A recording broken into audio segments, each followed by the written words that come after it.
Train দেখে তোমরা হয়তো অবাকই হচ্ছ, ভাবছো দিদিভাইরা আবার যাচ্ছে কোথায়। না, এটা অনেক দিন আগেকার ভিডিও, সময়ের অভাবে দিয়ে উঠতে পারিনি। সো হ্যালো এভরিওয়ান, আসসালামু আলাইকুম। কেমন আছেন আপনারা সবাই? আশা করছি সবাই খুব ভালো আছেন। তো এই যে ট্রেন থেকে নেমে গেছে, আর ট্রেনটা ঠিক ভোর ভোর টাইমেই নামিয়ে দিয়েছে। নামানোর কথা ছিল রাত্রি 12টার দিকে। এক হিসেবে কিন্তু ভালোই হয়েছে, ট্রেনটা একটু লেট ছিল। কারণ ভোরের দিক নামালে আবার কোথায় এই রাতের দিক নামালে কোথায় আবার হোটেল পেতো বা কী পেতো, একটু সমস্যা হতো।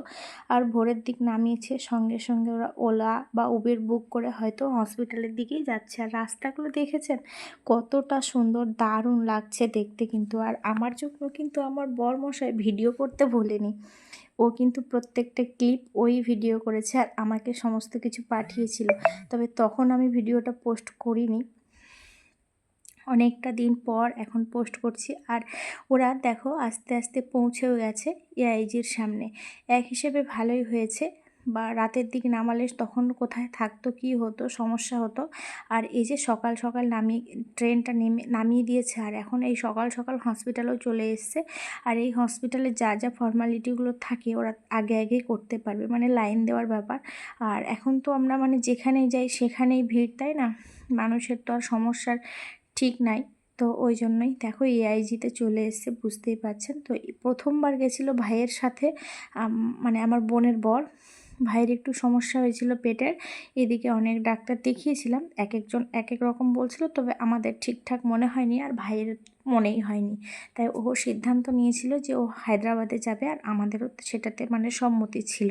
তো ওখানকার ওষুধ খেয়ে ভাই একদম ভালো আছে, এবারের রিপোর্ট তো একদম নর্মাল এসছে। তারপরে এই যে ওরা এখন লাইন দিয়েছে, মানে অপেক্ষা করছে ডাক্তারের জন্য বা রিপোর্টের জন্য। যাই হোক, আমি তো আর জানি না সবটা, আমি ভিডিওর মধ্যে যা দেখে বুঝতে পারছি, কারণ আমি তো আর যাইনি, ভিডিওটা আমাকে পাঠানো হয়েছিল, তাই ভিডিওটা আমি পেয়েছি। আর হসপিটালটা দেখেছো কতটা নিট অ্যান্ড ক্লিন, মানে কত পরিষ্কার চকচক করছে, ভাবাই যায় না এত সুন্দর, এত পরিষ্কার। তবে আমার বরেরটা নিয়ে আমি একটু ভীষণ টেনশনে ছিলাম। ও যদিও মানে সেরকমভাবে ডাক্তার দেখানোর উদ্দেশ্যে ওরকমভাবে আগেও যাওয়ার কথা বলেছিলাম, কিন্তু যায়নি। আর এবার তো জোর করেই পাঠিয়েছি, কারণ ও যা খাচ্ছিলো ইদানিং সব খালি অ্যাসিড হয়ে যাচ্ছিলো, মানে বমি হচ্ছিল মোট কথা। তো ওখানে পুরো হেলথ চেক আপ করিয়েছে, আর আলহামদুলিল্লাহ সমস্ত রিপোর্ট একেবারে নর্মাল। ওরা হয়তো ওখান থেকে কোনো একটা মলে গেছিলো, সেখানকারও একটা ছোট্ট ক্লিপ নিয়েছে, সেটাই আমি তোমাদের সাথে শেয়ার করে দিলাম। তো এই যে হায়দ্রাবাদের পুরো ভিডিওটা দেখে তোমাদের কেমন লাগলো প্লিজ কমেন্টে জানাবেন।